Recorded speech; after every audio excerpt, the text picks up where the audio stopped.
Hi మామ, Baahubali the epic. ఇప్పుడు అందరూ అనుకోవచ్చు ఈ సినిమాకి రివ్యూ ఏంట్రా అని. ఇది పక్కా రివ్యూ అయితే కాదు మామ, నా ఎక్స్పీరియన్స్.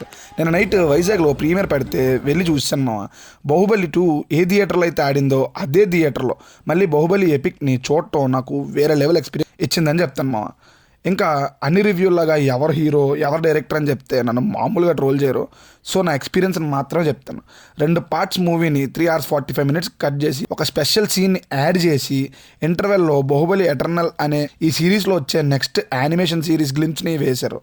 అన్నీ నాకు భయంకరమైన హైప్ని అయితే ఇచ్చాము. యాజ్ ఎ పవన్ కళ్యాణ్ గారు ఫ్యాన్గా చెప్తున్నాను, బాహుబలి సినిమాలు అంటే నాకు చాలా ఇష్టం మామ. నేను చాలా పెద్ద ఫ్యాన్ని, ఎన్నోసార్లు చూశాను ఆ 1 or 2ని. కానీ చాలా కొత్తగా అనిపించింది నాకు. అదైతే ప్రతి సీను ఫ్రెష్గా అనిపించింది మామ.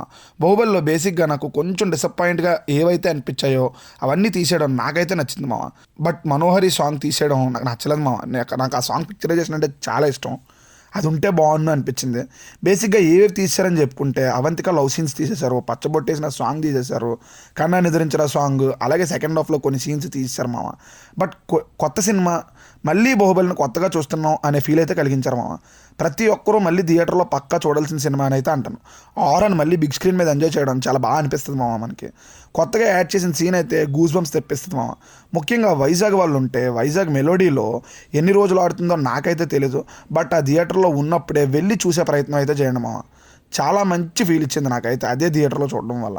ఒకవేళ చూసిన వాళ్ళు ఎవరైనా ఉంటే మీ ఎక్స్పీరియన్స్ ఏంటో కామెంట్ చేయండి.